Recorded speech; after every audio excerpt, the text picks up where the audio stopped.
जो પૂરેપૂરું કેમેસ્ટ્રી તમારે જાણવું હોય તો તત્વોના નામ, તત્વોની ઇલેક્ટ્રોન રચના અને આ બધા જ કન્સેપ્ટ તમારા માઇન્ડમાં ક્લિયર હોવા જોઈએ. જો તમારા કન્સેપ્ટ કાચા છે તો આખે આખું કેમેસ્ટ્રી તમારું બગડે અને કેમેસ્ટ્રીમાં લાંબા ગાળે કોઈ જ સારા માર્ક તમે નહીં મેળવી શકો. આના માટે બેઝિકલી શું કરવાનું છે? ઇલેક્ટ્રોન રચના 1 થી 10 તત્વોની આજે હું તમને ઇલેક્ટ્રોન રચના શીખવાડીશ. થોડી પાવર તમારી આવી જશે તો 1 થી 20 ની પણ શીખવાડી દઈશ.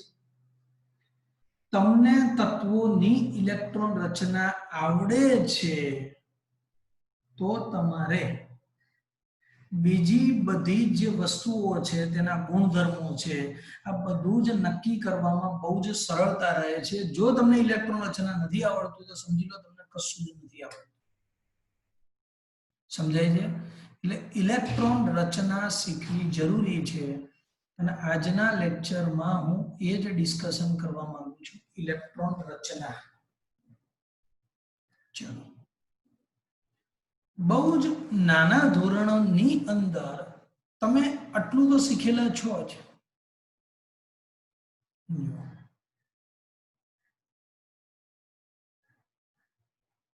દાખલા તરીકે અહીંયા હું લખીશ પરમાણુ ક્રમાંક,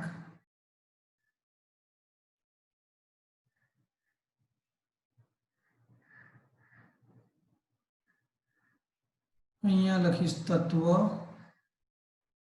અહીંયા લખીશ નોર્મલ ઇલેક્ટ્રોન રચના.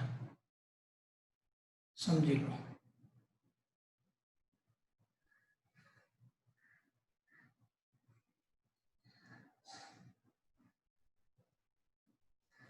પરમાણુ ક્રમાંક, તત્વ અને ઇલેક્ટ્રોન રચના.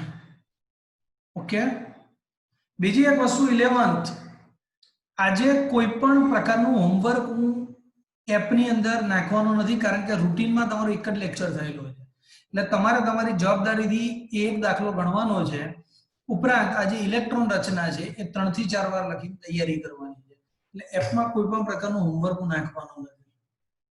પરમાણુ ક્રમાંક તમને ખબર છે 1 2 3 4 5 6 7 8 9 અને 10.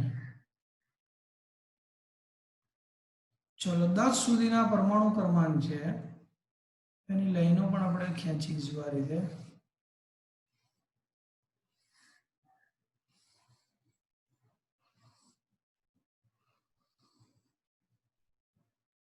સમજો, ફર્સ્ટ પરમાણુ ક્રમાંક વાળા તત્વનું નામ તમે સારી રીતે જાણો છો, hydrogen, helium, lithium, beryllium, boron, carbon, nitrogen, oxygen, fluorine અને લાસ્ટમાં નિયોન.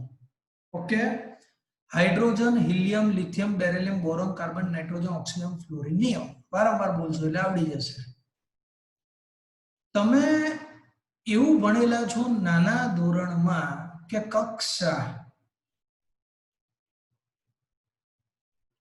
પહેલી કક્ષામાં 2 ઇલેક્ટ્રોન હોય એવું ભણેલા છો, બીજી કક્ષામાં 8 ઇલેક્ટ્રોન હોય, ત્રીજી કક્ષામાં 18 ઇલેક્ટ્રોન હોય અને ચોથી કક્ષામાં 32 ઇલેક્ટ્રોન હોય. ચલો, આવું તમને ખ્યાલ છે. તો એ પ્રમાણે તમે ઇલેક્ટ્રોન રચનાનો અભ્યાસ કરો છો. તો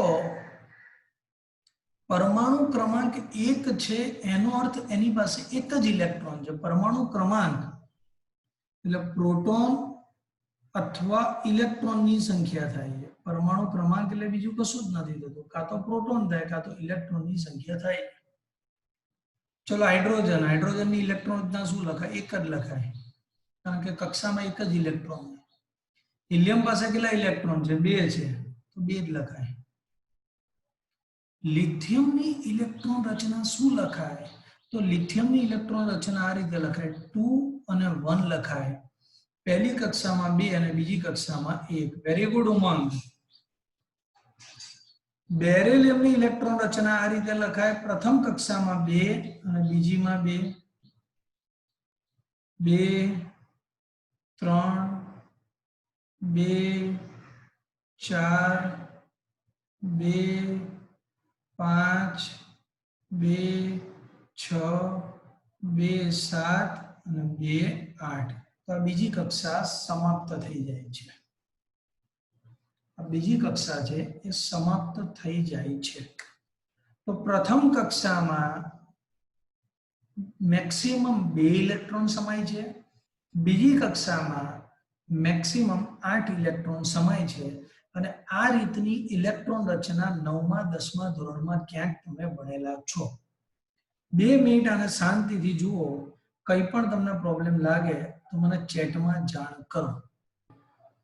એ કક્ષાની અંદર જુદી જુદી કક્ષકો હોય છે. ફરી એકવાર સમજો કે પરમાણુના કેન્દ્રની આજુબાજુ જો અહીંયા ડ્રો કરીશ, આ 1 નંબરની કક્ષા, આ 2 નંબર, આ 3 નંબર અને આ 4. અત્યાર સુધી આપણે એવું જોયું કે પહેલી કક્ષામાં 2, બીજીમાં 8, ત્રીજીમાં 18, ચોથીમાં 32. તો વાસ્તવમાં કક્ષાની અંદર પેટા કક્ષકો છે, જેને આપણે નામ આપીશું કક્ષકો. શું નામ આપીશું? કક્ષકો. કક્ષકો ઘણી બધી છે, પણ મુખ્ય 4 કક્ષકો છે, S, P, D અને F. 4 કક્ષકો. આ નવું છે થોડું તમારા માટે. એન્ડ ઓફ ધ લેક્ચર તમને આવડી જશે. ટોટલ કેટલી કક્ષકો છે? 4 પ્રકારની કક્ષકો છે. ઇલેક્ટ્રોન, આ યાદ રાખવાનું છે. S કક્ષકમાં 2 ઇલેક્ટ્રોન હોય. S કક્ષકની કેપેસિટી 2 ની છે. P કક્ષકની કેપેસિટી 6 ની છે, D ની 10 ની છે અને F ની 14 છે. કેમ આવું છે એની પાછળ પણ એક ગણિત છે. એ ગણિત હમણાં તમારા મગજમાં નહીં બેસે. મારે માત્ર તમને ઇલેક્ટ્રોન રચના જ શીખવવી છે, કારણ કે આપણે સેકન્ડ ચેપ્ટરને સ્કીપ કરેલું. ચલો આટલું તમને યાદ રહી ગયું, મગજમાં ફિટ કરી નાખો. કક્ષકોના 4 પ્રકાર છે, S, P, D, F. કેટલા પ્રકાર છે? 4 પ્રકાર છે, S, P, D, F. શું બોલીશું? S, P, D, F. ઇલેક્ટ્રોનની સંખ્યા શું બોલીશું? 2, 6, 10 અને 14. S માં કેટલા ઇલેક્ટ્રોન? 2, 6, 10 અને 14. ઓકે, 4 વધતા જાય. હવે સાંભળો તમે, જે પ્રથમ કક્ષા છે ને એમાં ખાલી S જ હોય, એક જ S હોય. બીજી કક્ષામાં S પણ હોય અને P પણ હોય. ત્રીજીમાં S પણ હોય, P પણ હોય અને D પણ હોય. અને છેલ્લીમાં S પણ હોય, P પણ હોય, D પણ હોય અને F પણ હોય. ચલો હવે હું તમને અહીંયા બતાવું કક્ષક.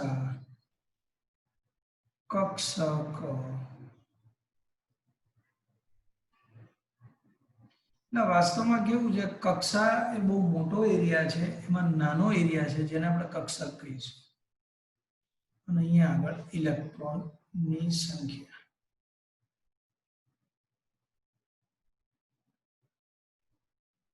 ચલો કક્ષા, પહેલી કક્ષા, બીજી, ત્રીજી અને ચોથી.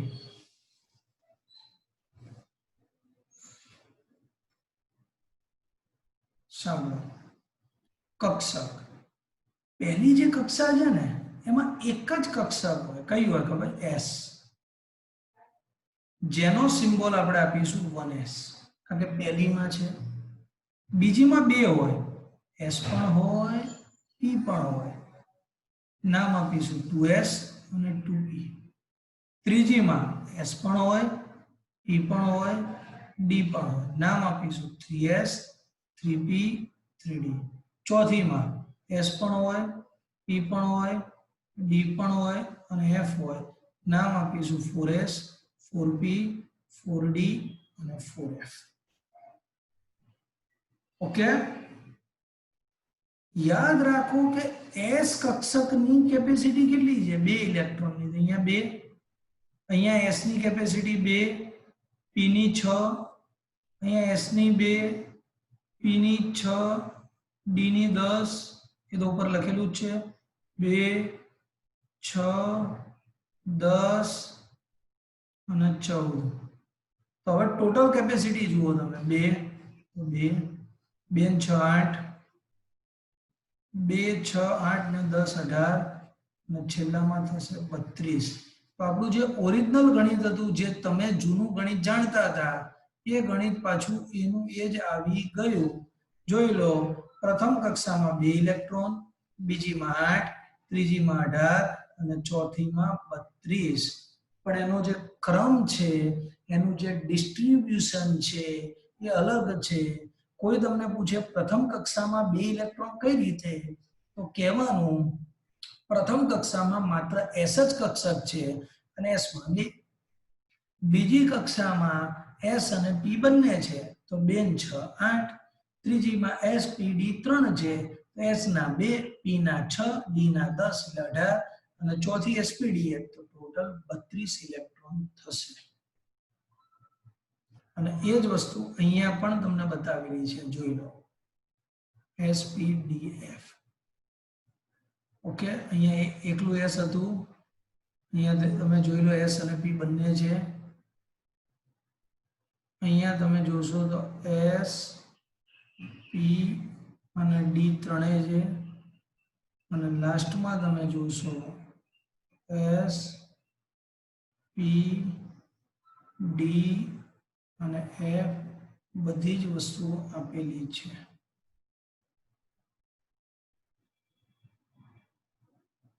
ઓકે તો આ પ્રમાણેનું તેનું બાયફર્ગેશન રહેલું છે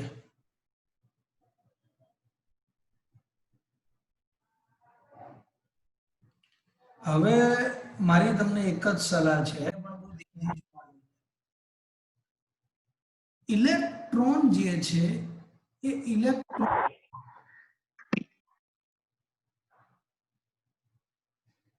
દાખલ થવા માટે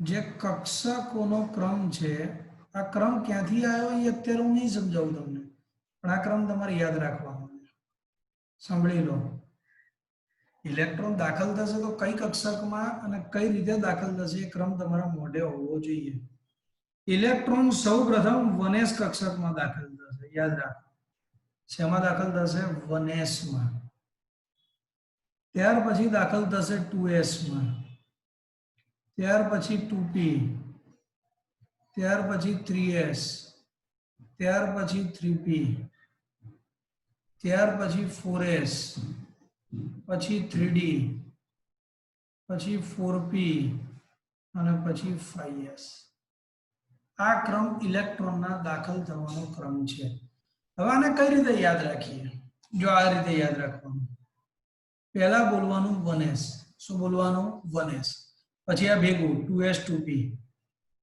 પછી 3s 3p પછી વચ્ચે 4s આવી ગઈ પછી 3d 4p 5s આ રીતે થશે અત્યારે હાલ પૂરતું તમે આટલું યાદ રાખશો તો ચાલી જશે 1s 2s 2p 3s 3p આટલું યાદ રાખશો તો પણ ચાલી જશે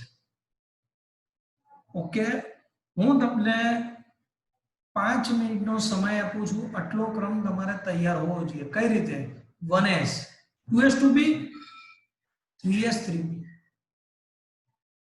4s 3d 4p અને 5s હાલ પૂરતું તમે આટલું યાદ રાખશો તો પણ તમારા માટે ચાલી જશે શું 1s 2s 2p 3s 3p વધારે આગળ કરવું હોય 4s 3d 4p 5s okay ચલો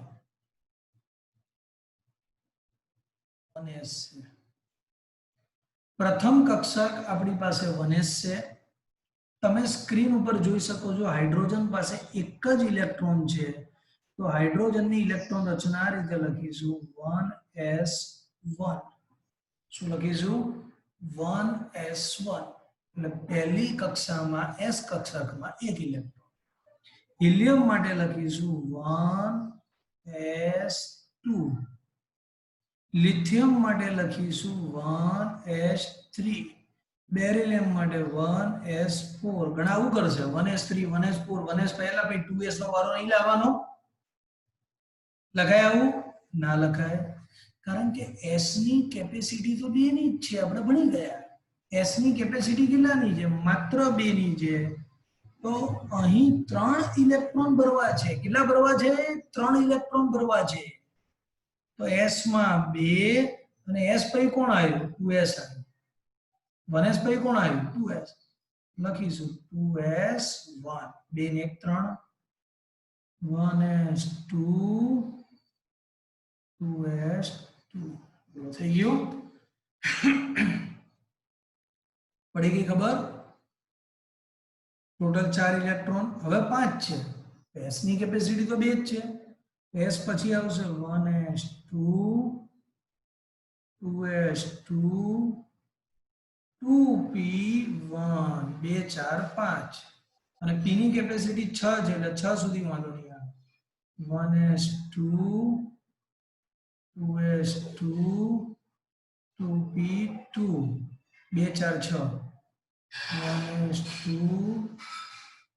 2s2 2p3 2 4 3 7 1s2 2s2 2p4 4 2 6 અને 2 8